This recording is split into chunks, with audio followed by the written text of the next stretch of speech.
최순실 국정농단 국정조사특위의 국민의당 간사였죠. 검찰 출신 김경진 의원 연결이 돼 있습니다.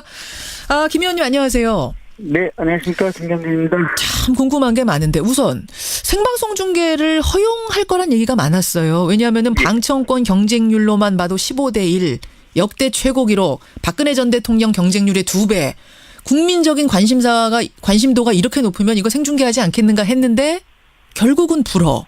이거 어떻게 생각하세요?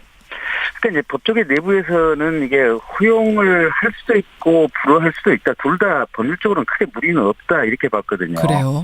네, 이게 이제 방청 촬영에 관한 규칙이라고 하는 게 이제 법원 내부 규칙으로 있는데요. 예. 여기 이제 4조 2항을 보면 법조항이 이렇게 되어 있습니다. 재판장은 피고인의 동의가 있는 때에 한하여 이 촬영에 대해 허가를 할 수 있다 이렇게 돼 있거든요.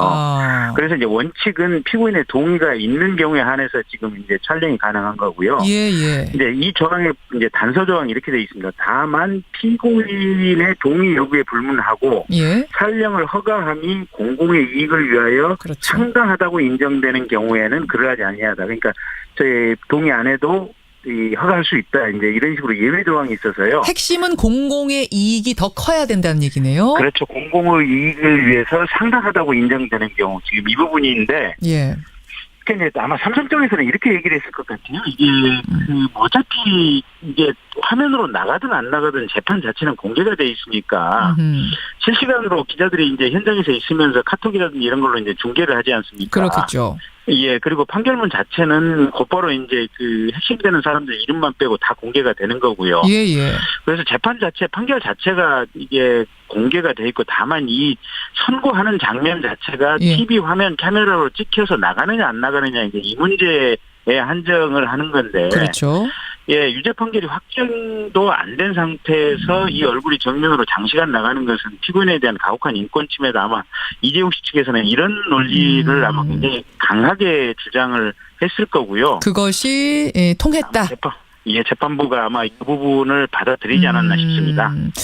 그래요. 그러니까 지금 말씀하셨듯이 이쪽으로 볼 수도 있고 저쪽으로 볼 수도 있는데 이쪽으로 손을 들어줬다. 이재용 부회장 쪽 손을 들어줬다라는 것을 보면서 사람들이 이번 재판의 결과도 혹시 이제 담당하는 판사가 좀 보수적인 분은 아닌가 성향이.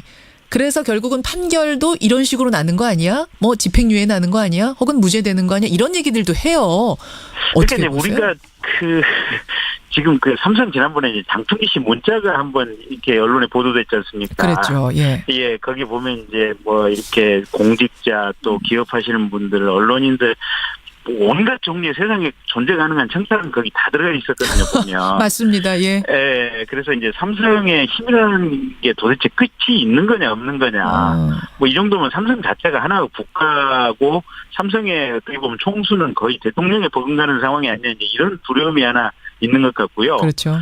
두 번째는 이제 김진동 부장판사가 이게 뇌물죄, 특히 뇌물 공여에 대해서는 조금 증거 법칙을 좀 엄격하게 해석하는 것이 아니냐, 이제 이런 우려가 좀 있는 것 같아요. 왜 그런 생각을 하냐면 그냥 막연하게 하는 게 아니라 지난 12월에 진경준 전 검사장하고 김정주 대표 그 넥슨 주식 사건.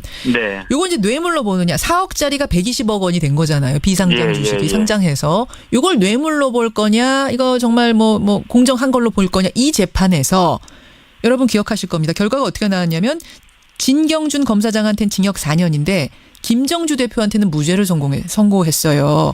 그러니까 이거는 뇌물은 아니다. 그때 판결했던 그 판사가 이 판사입니다. 예, 그렇습니다. 그렇죠. 예. 그래서 이제 법원 내부에 이제 세평을 들어보면 김진동 부장판사가 이렇게 재판을 꾸준히 재판 업무에 해온 분이고 무슨 특별한 이력이나 이제 어떤 논란이 되는 경력은 없는데 다만 이제 고 진경준 검사장 사건에서 이제 이 뇌물 부분이 이제 무죄가 났고 그 이제 무죄 이유가 보면 그게 친구 사이에 주고 간 거고 사업에 특별한 어떤 도움을 준 부분을 찾지 못했다. 그래서 이제 증거 불충분으로 무죄다라고 이제 당시 판결을 했는데 그런 어떤 판결하는 성향이 이번에 이재용 씨 뇌물 사건에도 영향을 미치지 않을까라는 우려세요, 보니까. 뇌물죄 혐의 적용에 있어서 좀 보수적인 분 아닌가? 조금 소극적인 것 아니냐 성향이 이제 이런 거죠.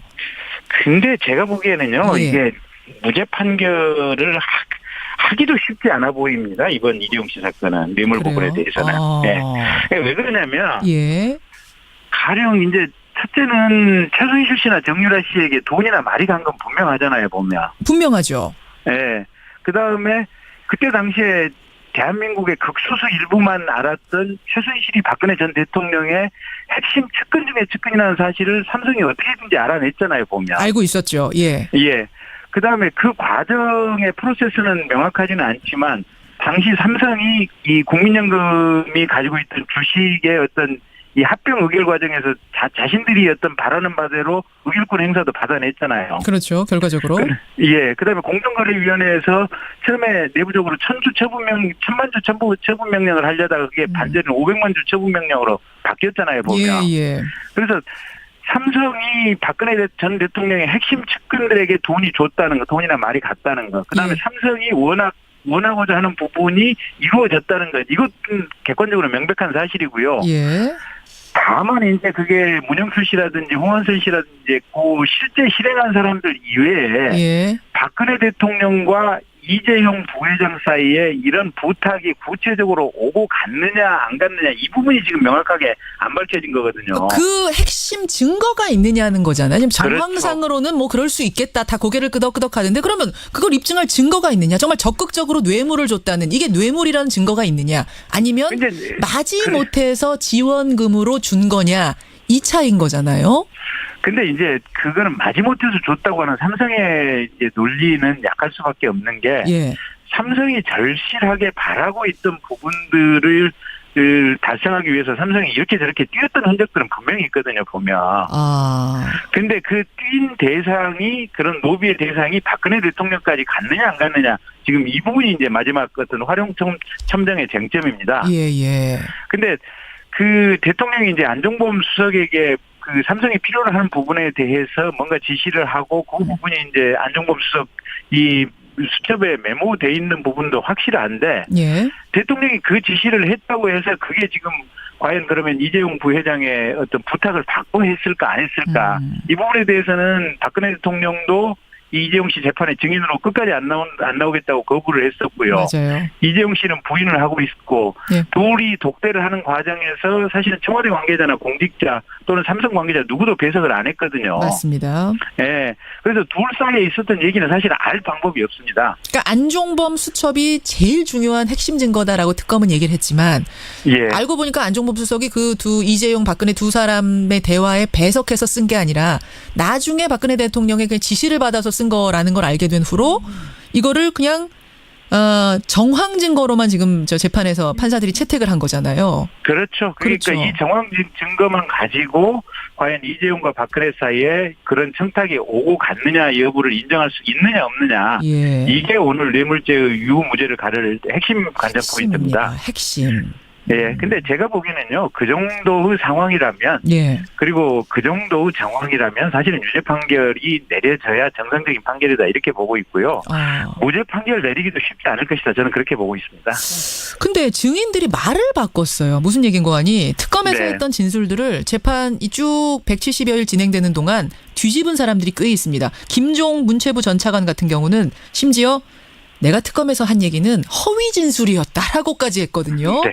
굉장히 특검을 곤란하게 하는 이런 발언까지 나왔는데 이런 거는 판결에 영향 안 주겠습니까? 영향을 미칠 수는 있는데요. 예. 이제 엊그제 계속 논란이 되고 있던 한명숙 전 총리 사건도 그 한만호 씨가 지금 검찰에서 수사했던 내용하고 법정에서 진술했던 내용이 서로 뒤바뀌면서 이제 좀 논란이 되지 않았습니까? 말을 바꿨죠. 예. 예. 근데 결국은 그때 당시에 대법원에도 전후 모든 상황을 다 종합해 보니까 검찰에서 진술했던 내용이 진실이고 법정에서 얘기한 내용이 거짓일 가능성이 높다라고 판단해서 한명숙 총리에 대해서 유죄 판결을 했었던 거거든요. 그렇죠. 예. 예. 그래서 관련자들이 법정에 와서 검찰 특검에서 진술한 내용을 바꿨다 그래서 예. 그게 곧바로 어떤 뭐 무죄로 될 것이다 이렇게 얘기할 수는 없고요. 그겁니다. 이제 오히려 보면 법정 재판 과정에서 지금 정유라 씨가 등장을 했지 않습니까? 그 사이에 송환이 돼서. 예, 기습 증언했죠. 정유라 씨가. 예. 그게 이제 뭐 삼성 측에서는 특검이 이제 보산 증언을 시킨 거고 어떻게 보면 일종의 협박을 통해서 자신들에게 유리한 어떤 증언을 시킨 거다라고 얘기를 하는데 예. 전체적인 상황에 비춰보면 그렇게는 안 보이거든요. 아. 그렇다면 추가로 나타난 증언들도 있고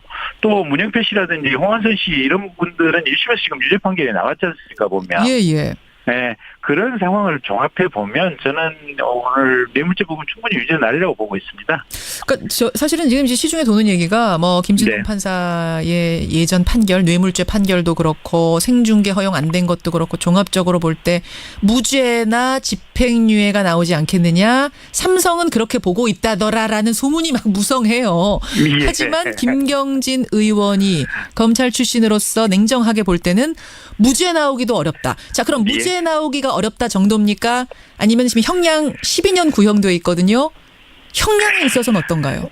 글쎄 형량을 예측하는 게 상당히 어렵기는 한데 지금 특경법에 재산 국외도피 부분도 이제 법 적용이 돼서 기소가 돼 있거든요. 그렇죠. 예. 근데 50억을 넘을 경우에는 법정형이 지금 10년 이상으로 돼 있습니다. 이게 형식적인 죄목으로는 굉장히 무거운 내용입니다. 해외 자산 도피죄가 굉장히 무겁더라고요. 정말 형량이. 예, 뇌물죄보다 예. 더 무겁더라고요. 뇌물 공여는 실은 이 자체가 유죄로 인정이 된다고 하더라도 집행유예가 가능하고 맞아요. 충분히 상처받을 여지가 있는데 예. 이게 이 특경법이 굉장히 무거운 내용에서 이 부분이 유죄로 인정이 되면 예. 법원에서 무조건 5년 이상의 형을 선고할 수밖에 없습니다. 무조건 5년. 예, 그래서 제가 이제 형량을 추측하는 것이 굉장히 조심스럽긴 한데 5년 혹은 7년 정도 형이 선고될 가능성이 제일 높지 않나 싶습니다. 5년 혹은 7년 정도가 나오지 않겠는가. 예.